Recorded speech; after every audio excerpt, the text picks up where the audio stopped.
जब आपका स्नान नहीं हुआ, आप बगीचे में गए हो आज्ञा लेकर, किसी के वृक्ष से पुष्प ले रहे हो, किसी टाली से पुष्प ले रहे हो, तो उसके मालिक से आपने पूछकर उस पुष्प को आपने तोड़ लिया, भगवान को समर्पित कर दिया। और यदि वही पुष्प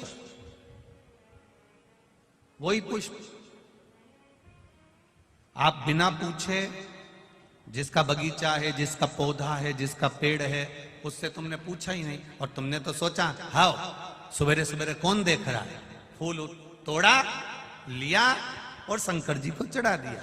तो शिव महापुराण की कथा कहती है ये पुण्यता का कार्य नहीं है, ये पाप कर्म की शुरुआत हो जाती है, इसमें सुख का अनुभव नहीं होता। थोड़ा आप लोगों को भले बुरा लग सकता है कि हम दूसरे के पेड़ से फूल तोड़ कर ला रहे हैं, या तो आपको उस पेड़ वाले से हम दूसरे के बगीचे से पुष्प लेकर आ रहे हैं, या तो उस बगीचे वाले से हम दूसरे के यहां से पुष्प लेकर आ रहे हैं। उस पुष्प जिसके बगीचे से ला रहे हो, जिसके पौधे से ला रहे हो, जिसके वृक्ष से ला रहे हो, शंकर भगवान को फूल चढ़ाने का भी नहीं है आपके पास में, तो आप एक चावल का दाना चढ़ा दो, पर अपना चढ़ाओ। शंकर जी को अगर फूल चढ़ा रहे हो तो आप पहले सामने वाले से पूछो कि आपके बगीचे से मैं रोज फूल तोड़ सकती हूं, आपके यहां पेड़ से मैं आप पुष्प ले सकती हूं।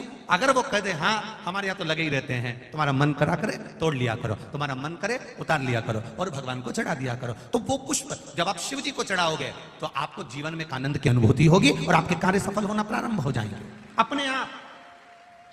पर यदि हमने चोरी कर चुपचाप से जाकर पुष्प को चुरा लिया, बगीचे से निकाल लिया, और तुमने सोचा मैं भगवान का श्रृंगार करूंगी, मैं भगवान को सजाऊंगी, मैं भगवान का अलौकिक श्रृंगार करूंगी, तो उसमें पुण्यता का भाग नहीं आता महाराज, उसमें सुख का अनुभव नहीं होता है, उसमें आनंद का अनुभव नहीं। शिव जी पर चढ़ाने वाली वस्तु, शिव जी को समर्पित करने वाली वस्तु, शंकर भगवान को देने वाली वस्तु अपनी खुद की हो।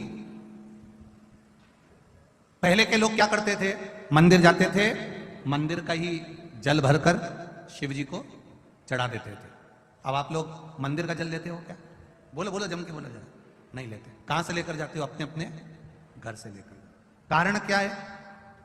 वास्तु दोष होता है तो घर में होता है, पितृ दोष होता है तो घर में होता है, काल सर्प दोष होता है तो घर में होता है। घर के हंडे में से, मटके में से, परिंडे में से जब हम एक लोटा जल लेकर जाते हैं और शिव जी को समर्पित करते हैं तो अपने घर के सारे दोष अपने आप समाप्त हो जाते हैं।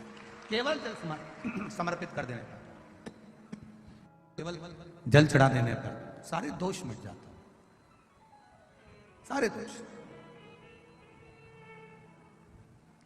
भगवान शिव ओगड़दानी, त्रिकालदर्शी, कैलाशी, अविनाशी, मेरा देव अधिदेव महादेव, करुणा करने वाला। फूल पंच पुष्प, शिव महापुराण की कथा है। फूल चढ़ाने से पहले फूल चढ़ाने का तरीका आना चाहिए। फूल चढ़ाने से पहले कौन से पुष्प आप देने जा रहे हो, वो फूल कहां से लेकर आए हो, उसका तरीका आना चाहिए। भले आपके पास में पुष्प नहीं है, आपने मंदिर में पुष्प चढ़ाया तो उसका भी तरीका आना चाहिए। कोई जरूरी नहीं है कि आप नए नए भजन का निर्माण करोगे। आप दूसरे का भी अगर भजन गा रहे हो तो उसको भी गाने का तरीका होना चाहिए।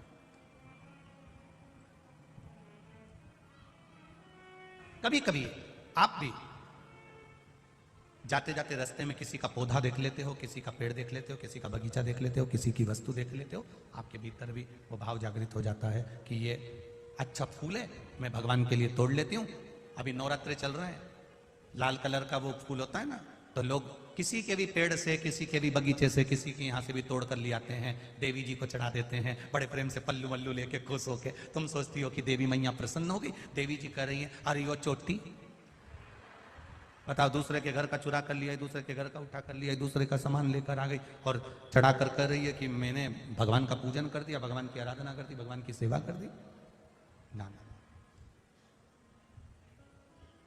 जिसे अपने घर का एक लोटा जल लेकर जा रहे हो, अगर किसी के यहां तुमने पूछ लिया कि हमें आपके बगीचे का फूल ले जाएं, वो आज्ञा दे दे तो ले जाओ।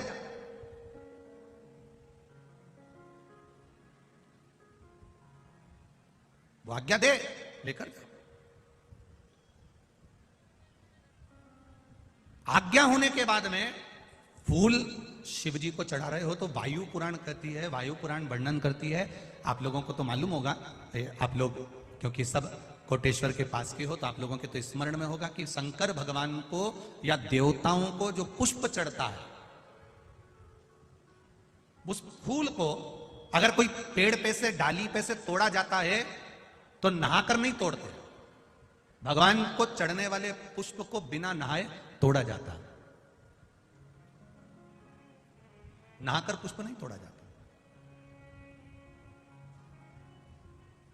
कितने लोग हैं जो बगीचे से फूल तोड़ते होंगे तो नहा के तोड़ लेते होंगे, और कितने लोग हैं जो बगीचे से पुष्प तोड़ते हैं तो सुबह सुबह उठे, मंजन आदि करा, हाथ पैर धोया, बगीचे में गए, डाली पे से फूल तोड़े और भगवान को समर्पित करे। वायु पुराण, वायु पुराण का शब्द करा है, भगवान को समर्पित होने वाले पुष्प जब आप तोड़ते हैं, लेकर आते हैं, और पुष्प का एक नियम है, पुष्प धोया भी नहीं जाता,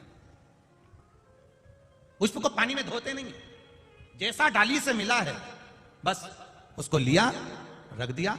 जब आप पूजन करने के लिए बैठे और पूजन के समय पर उस पुष्प को तुमने उठाकर भगवान को समर्पित किया, भगवान को चढ़ाया, भगवान को समर्पित करना प्रारंभ करा। अब आप लोग कहेंगे गुरुजी शरीर बासी है, शरीर हमारा, बताओ हम स्नान करे नहीं है और स्नान नहीं करे और फूल तोड़ लिया तो वो फूल अशुद्ध नहीं हो गया?